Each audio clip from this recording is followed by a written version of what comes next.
গোলাম মুর্তজা, নিহতের সংখ্যা নিয়ে, মুক্তিযোদ্ধাদের সংখ্যা নিয়েও কেন আমাদের এতটা বিতর্ক?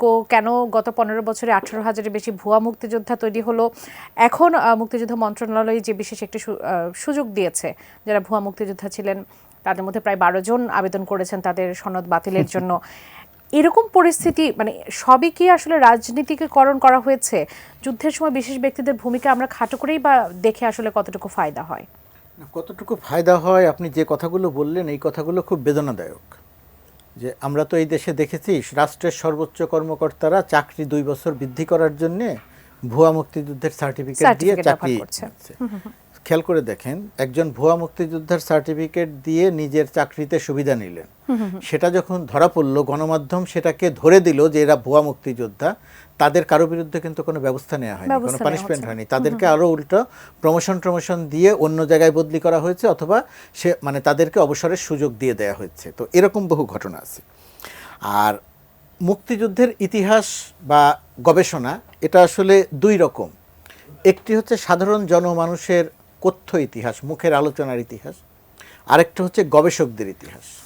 বাংলাদেশের সাধারণ জনমানুষ, এটা তো একটা জনযুদ্ধ ছিল, সেই সাধারণ জনমানুষের মুখের যে ইতিহাস, পৃথিবীর ইতিহাস নিয়ে যারা কাজ করেন, সেই ইতিহাসের কাজের জায়গায় মানুষের এই মুখের কথ্য ইতিহাস এটা খুব গুরুত্বপূর্ণ এই জনযুদ্ধের ক্ষেত্রে। আচ্ছা, কিন্তু বাংলাদেশের যেটা হয়েছে, বাংলাদেশে আমাদের এইখানে কিছু গবেষণা হয়েছে আর কিছু তথাকথিত গবেষণা হয়েছে, কিছু তথাকথিত গবেষক গবেষণা করেছে বিশেষ উদ্দেশ্য নিয়ে।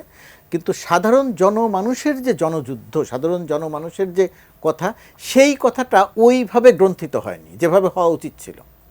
স্বাধীনতার ইতিহাসে তার কিছু, ওই যে 16 খণ্ডের ইতিহাসে তার কিছু আছে, কিন্তু সেইভাবে হয়নি। যেমন আমি মুক্তিযুদ্ধ নিয়ে কাজ করতে গিয়ে মানে বাংলাদেশের বিভিন্ন অঞ্চলের বহু মানুষের কাছ থেকে গল্প শুনেছি, বড় বড় মুক্তিযোদ্ধা বাদ দিয়ে সাধারণ মানুষের। তারা 26 তারিখ না 27 তারিখ এইটা মনে করতে পারে না অধিকাংশই, কিন্তু তারা জানে যে হ্যাঁ মেজর জিয়ার কথা শুনছিলাম। কথা বলতে গিয়ে এটা বলে যে হ্যাঁ মেজর জিয়ার ঘোষণা শুনছিলাম, এইটা শুনে আমরা মনে করলাম যে না যুদ্ধ হইতেছে। তাহলে এটাই, এই যে মনে করা, এইটা তো বাংলাদেশের সব জায়গাতে আছে। বহু মানুষ, বহু বড় বড় মুক্তিযোদ্ধাও এটা স্বীকার করেন, আওয়ামী লীগের নেতারাও এটা স্বীকার করেন যে এটা ঘটনাটা ছিল। কিন্তু আমরা ওই কথ্য ইতিহাসকে গুরুত্ব না দিয়ে আমরা এই যে আমাদের তথাকথিত বললাম এই কারণে, যেমন ধরেন আমাদের একজন মুক্তিযুদ্ধের গবেষক, ঢাকা বিশ্ববিদ্যালয়ের শিক্ষক ডক্টর মুন্তাসির মামুন। সানবিট সব দিবে সামাল, সানবিট ম্যাজিক প্রেস ডিশওয়াশিং এর মাথা ঘোরানো সলিউশন। মুন্তাসির মামুন কিছু গবেষণা করেছেন। আর মুন্তাসির মামুনরা কি করেছেন, মুন্তাসির মামুনরা সবাইকেই রাজাকার ট্যাগ দেওয়ার একটা চেষ্টা করেছেন, আমি ওই অর্থে দেখি না। কিন্তু তারপরেও মুন্তাসির মামুনের কথা যদি বলতে চান, 1971 সালে তার জীবনীতে দেখবেন, তার জীবনীতে 1970 সাল আছে, 1969 সাল আছে, তার জীবন 1971, তার জীবনীতে 1971 সাল দেখবেন নাই। আচ্ছা, উইকিপিডিয়াতে গিয়ে দেখবেন 1971 সালে তার জীবনী সে কি করেছিল সেই ঘটনা পাবেন না। তিনি তখন ঢাকা বিশ্ববিদ্যালয়ের শিক্ষার্থী ছিলেন, পরিপূর্ণ যুবক ছিলেন, কিন্তু তিনি কিন্তু মুক্তিযুদ্ধ করতে যান নাই। আচ্ছা, এখন মুক্তিযুদ্ধ করতে যান নাই, আমার বক্তব্য থেকে এটা ধারণা করার কোনো কারণ নাই যে যারা মুক্তিযুদ্ধ করতে যান নাই সবাই মুক্তিযুদ্ধের বিরোধী, আমি সেটা বলছি না। কিন্তু মুন্তাসির মামুনরা এটা প্রচার করেছেন। মুন্তাসির মামুনরা খুব ভয়ঙ্কর তত্ত্ব প্রচার করেছেন যে একজন রাজাকার সবসময় রাজাকার, কিন্তু একজন মুক্তিযোদ্ধা সবসময় মুক্তিযোদ্ধা নয়। কি ভয়ঙ্কর মিথ্যা তত্ত্ব প্রচার করা যায়।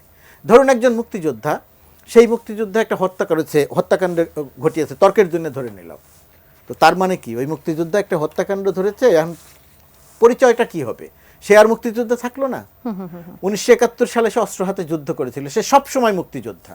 এখন যদি সে একটি অপকর্ম করে থাকে, যদি করে থাকে, সেটা হত্যা হোক, ধর্ষণ হোক, যা কিছুই হোক না কেন, সেটার জন্য অবশ্যই তার রাষ্ট্রীয় আইনে বিচার হবে। কিন্তু তার মুক্তিযোদ্ধা পরিচয় ধুয়ে মুছে যাবে না। এই পরিচয় ধুয়ে মুছে দেওয়ার অধিকার রাষ্ট্রেরও নাই। মুন্তাসির মামুনের তো নেই বটেই, কিন্তু মুন্তাসির মামুনরা এই প্রক্রিয়াতে করেছেন। তখন স্বাধীনতার ঘোষণাটা, আমি ফজলে হাসান আবেদ, ব্র্যাকের প্রতিষ্ঠাতা ফজলে হাসান আবেদ তখন চট্টগ্রামে থাকতেন।